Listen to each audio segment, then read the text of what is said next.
Hello everyone, welcome to Polytech Education. तो EDC के इस वीडियो लेक्चर में हम डिस्कस करने वाले हैं सिंगल स्टेज ट्रांजिस्टर एम्पलीफायर और सिंगल स्टेज ट्रांजिस्टर एम्पलीफायर के वर्किंग के बारे में।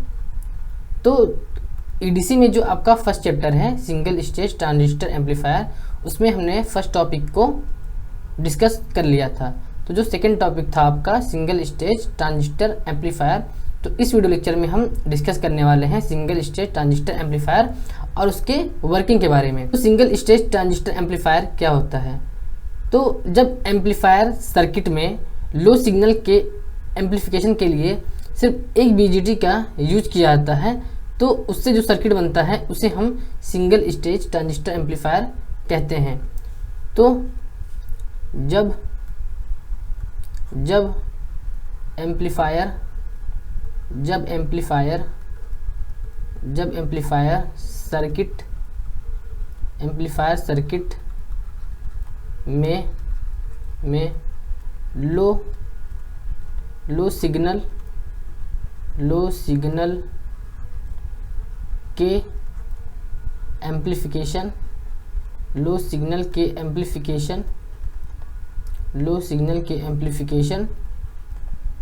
में लो सिग्नल के एम्पलीफिकेशन के लिए केवल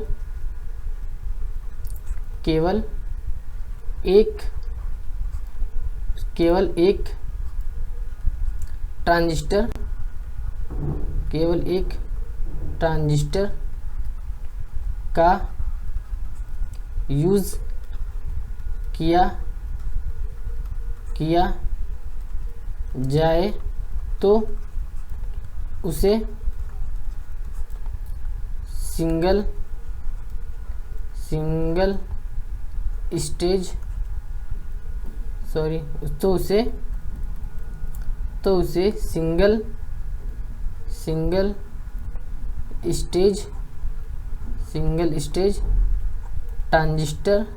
स्टेज ट्रांजिस्टर कहते हैं। तो सिंगल स्टेज ट्रांजिस्टर एम्पलीफायर में डिफरेंट सर्किट होते हैं और डिफरेंट एलिमेंट होते हैं। तो अगर इस सर्किट की बात की जाए तो ये बायसिंग सर्किट होती है। तो सिंगल स्टेज ट्रांजिस्टर एम्पलीफायर में वोल्टेज डिवाइडर सर्किट का यूज किया जाता है। तो ये जो फिगर है ये है आपका वोल्टेज डिवाइडर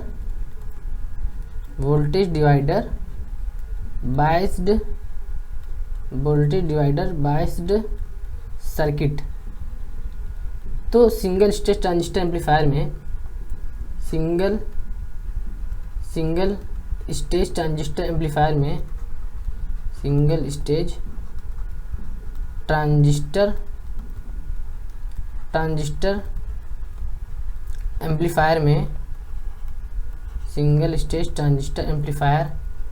में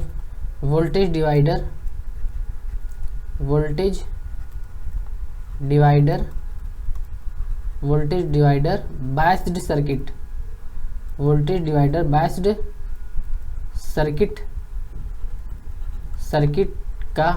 सर्किट को बायसिंग के लिए यूज किया जाता है। वोल्टेज डिवाइडर बायस सर्किट में जो R1 एंड R2 है, इसे हम बायसिंग रजिस्टर के फॉर्म में यूज करते हैं। रजिस्टर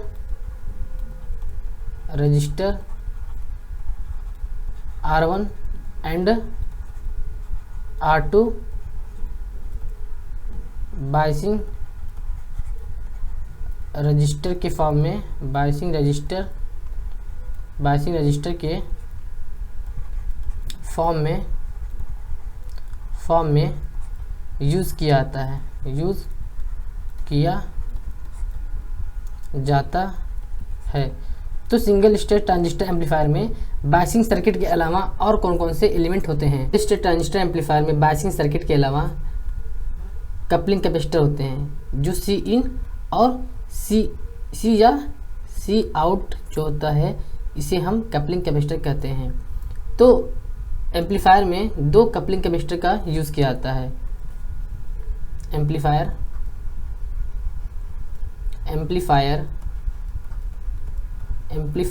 में दो कपलिंग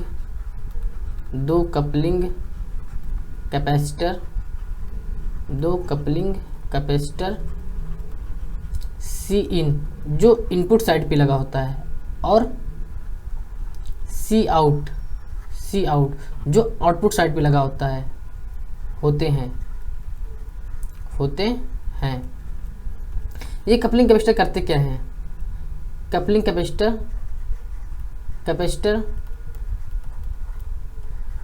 एसी सिग्नल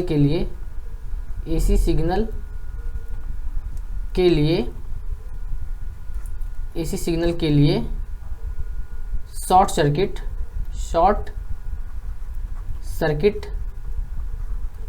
सर्किट तथा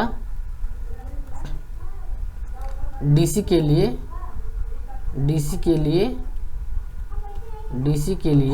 ओपन सर्किट डीसी के लिए ओपन सर्किट की तरह बिहेव करते हैं। ओपन सर्किट की तरह बिहेव करते हैं। इट मीन्स कि जब किसी कैपेसिटर से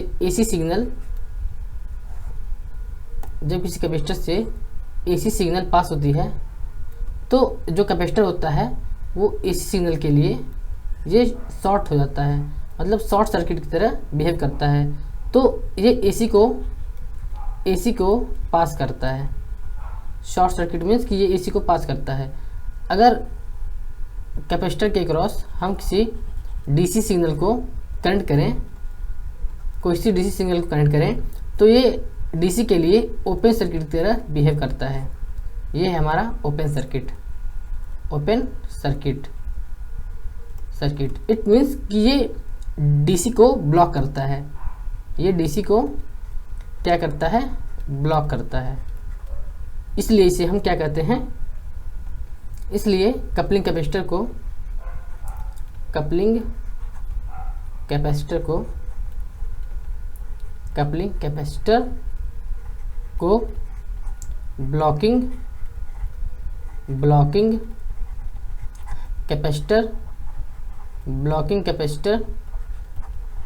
ब्लॉकिंग कैपेसिटर भी कहा जाता है, क्योंकि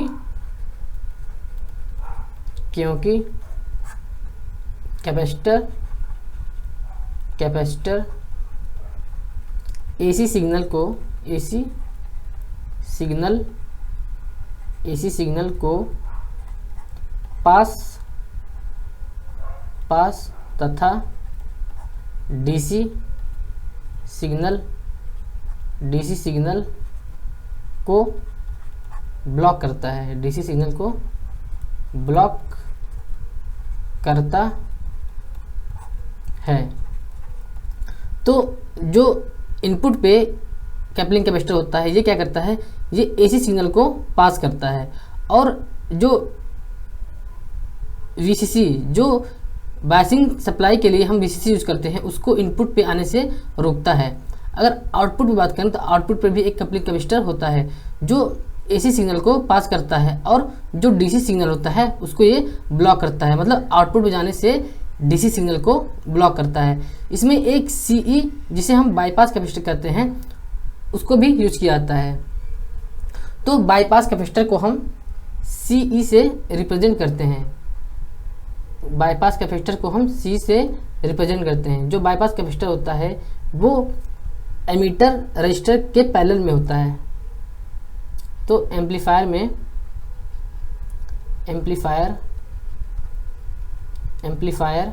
में बाईपास कैपेसिटर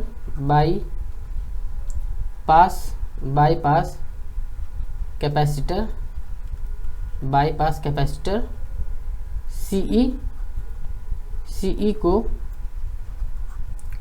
एमीटर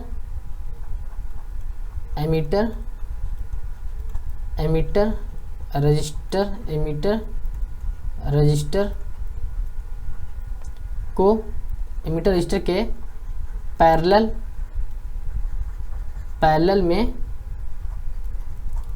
में कनेक्ट किया जाता है। इसका क्या काम होता है कि ये जो एमीटर करंट से जो एसी सिग्नल आता है उसको ये पास करता है और डीसी सिग्नल को ब्लॉक करता है। एमीटर टर्मिनल से एमीटर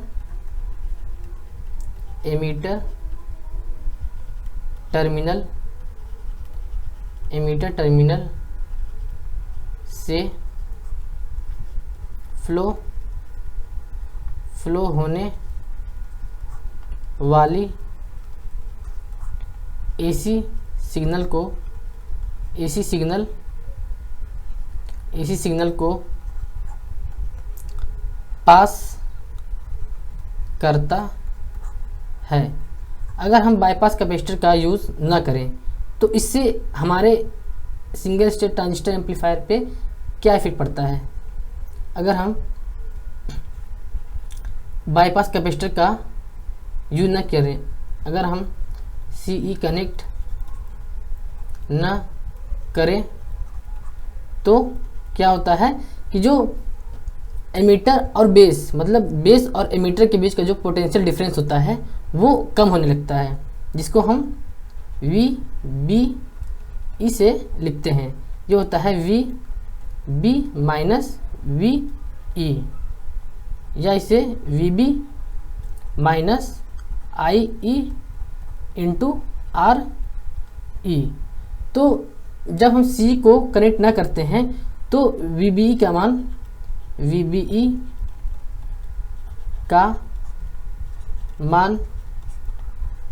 कम होने लगता है। इट मीन्स कि वोल्टेज गेन का मान कम होने लगता है, वोल्टेज गेन का मान घटने लगता है या घटने लगता है। वोल्टेज गेन का मान कम होने लगता है। वोल्टेज गेन का मान कम होने लगता है। ऐसा इसलिए होता है कि जो रजिस्टर RE होता है ये क्यू पॉइंट को स्टेबलाइज करने के लिए यूज किया जाता है। इट मीन्स कि इसका ये स्टेबिलिटी फैक्टर को कम कर देता है। RE का एक ड्रॉबैक ये भी होता है कि ये गेन को कम करने लगता है। इसी इफेक्ट से बचने के लिए हम एक बाईपास कैपेसिटर का यूज़ करते हैं, क्योंकि RE में वोल्टेज ड्रॉप ज़्यादा होने लगता है।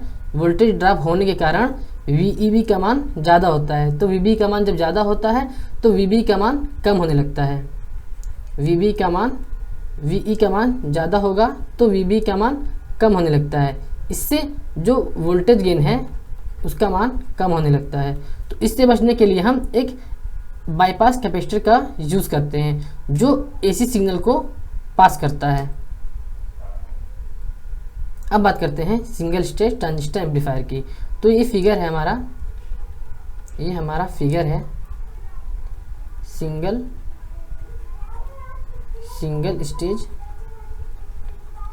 स्टेज ट्रांजिस्टर का। सिंगल स्टेज ट्रांजिस्टर का हमारा फिगर है सिंगल स्टेज ट्रांजिस्टर एम्पलीफायर। तो सिंगल स्टेज ट्रांजिस्टर एम्पलीफायर में AC और DC दोनों होते हैं। जो DC होता है ये ट्रांजिस्टर के बायसिंग के लिए यूज किया जाता है, और जो AC होता है इसको हमको एम्पलीफाई करना होता है। तो अगर बेस सर्किट से कोई भी सिग्नल अप्लाई न किया जाए तो जो सर्किट में जो करंट फ्लो होती है वो सिर्फ DC करंट फ्लो होती है। इसके कारण हमारा IB करंट, IC करंट और IE करंट फ्लो होता है। अगर हम AC को करंट करते हैं अगर हम एसी को कनेक्ट करते हैं जैसे ही हम एसी को कनेक्ट करते हैं तो क्या होता है कि बेस में एक स्मॉल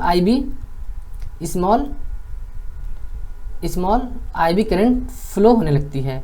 तो जो टोटल करंट होती है वो होती है capital IB equal to small IB plus capital B. और आईसी के लिए क्या होता है, आईसी के लिए capital IC plus small IC. इसी तरह एमीटर के लिए होता है आई प्लस स्मॉल आई ई। तो टोटल बेस करंट होती है capital I equal to I B plus small I B plus I B. और कलेक्टर के लिए होती है capital I C equal to capital I C plus small I C. और emitter current होती है I E equal to capital I E plus small I ई।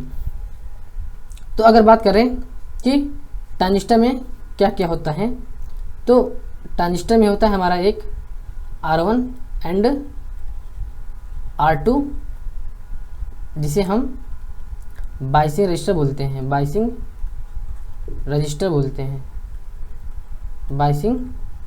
बोलते हैं। और क्या होता है हमारा सी इन एंड सी आउट जिसे हम क्या बोलते हैं, coupling capacitor,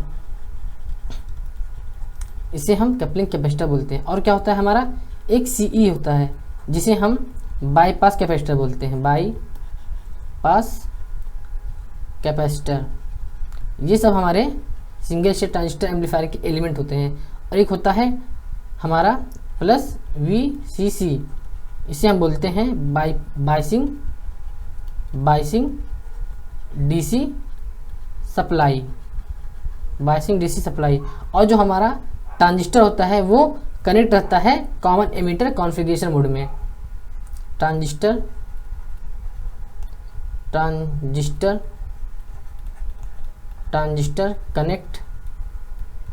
connect in common emitter configuration में। तो अब बात करते हैं सिंगल स्टेज ट्रांजिस्टर एम्पलीफायर के ऑपरेशन के बारे में कि सिंगल स्टेज ट्रांजिस्टर एम्पलीफायर कैसे ऑपरेट करता है।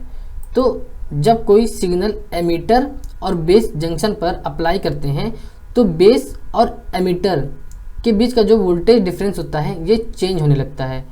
और इसी के कारण एमीटर और बेस के बीच वोल्टेज चेंज होने लगती है।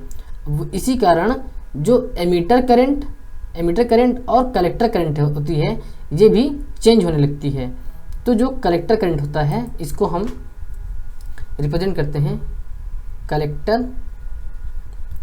कलेक्टर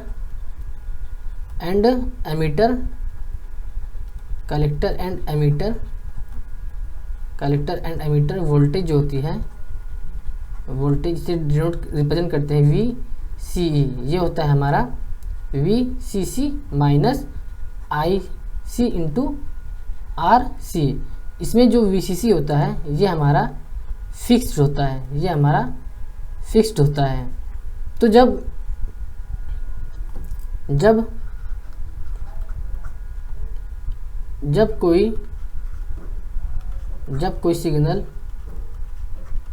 कोई सिग्नल एमीटर और बेस जंक्शन पर अप्लाई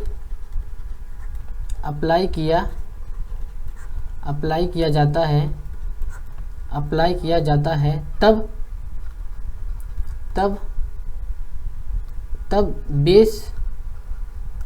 बेस और एमीटर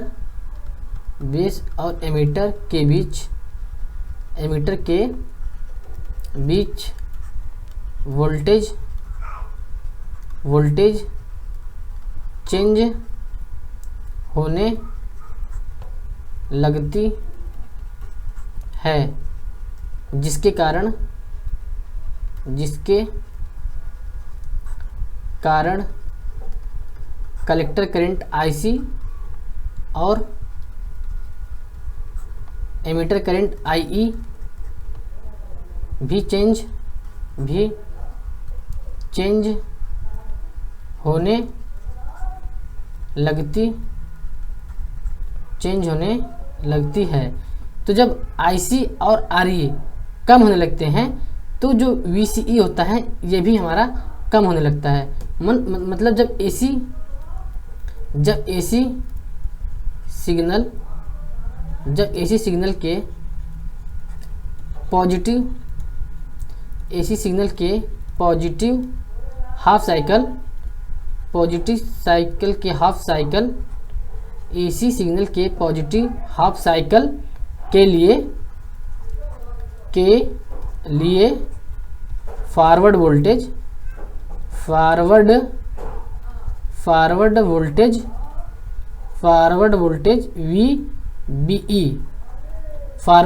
VBE का मान बढ़ता है।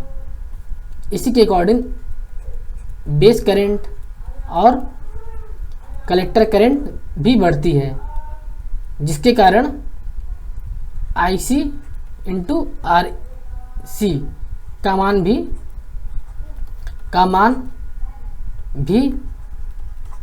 बढ़ता है। जब IC इंटू RC का मान बढ़ता है तो VCE का मान कम होने लगता है, जिससे VCE का मान कम होने लगता है तथा आउटपुट पर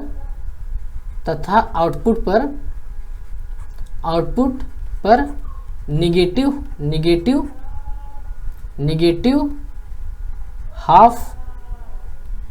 हाफ साइकिल प्राप्त होता है। मतलब जब हम ट्रांजिस्टर के इनपुट पर कोई AC सिग्नल को अप्लाई करते हैं तो आउटपुट पे हमको AC सिग्नल का हाफ साइकिल मिलता है, वो भी निगेटिव हाफ साइकिल मिलता है। इसका मतलब ये कि जब हम AC सिग्नल के पॉजिटिव हाफ साइकिल को, ये होता है हमारा पॉजिटिव हाफ साइकिल, तो जब हम AC सिग्नल के पॉजिटिव हाफ साइकिल को अप्लाई करते हैं तो जो फॉरवर्ड वोल्टेज होती है VBE, ये जो फॉरवर्ड वोल्टेज होती है VBE, ये इंक्रीज करने लगती है, तो जिसके कारण IB और IC इसका जो वैल्यू होता है ये बढ़ने लगता है। इसके कारण जो IC इंटू RC होता है इसका मान बढ़ने लगता है। इससे जो कलेक्टर करंट होती है, कलेक्टर और एमीटर करंट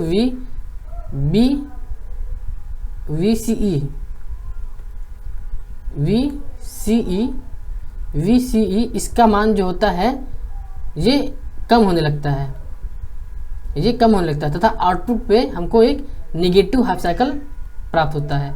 ये हमारा निगेटिव हाफ साइकिल। सेम इसी तरह जब AC सिग्नल के पॉजिटिव हाफ साइकिल को अप्लाई करते हैं तो जो फॉरवर्ड वोल्टेज होता है इसका जो मान होता है ये कम होने लगता है, जिससे IB और IC बेस करंट और कलेक्टर करंट इसका मान कम होने लगता है,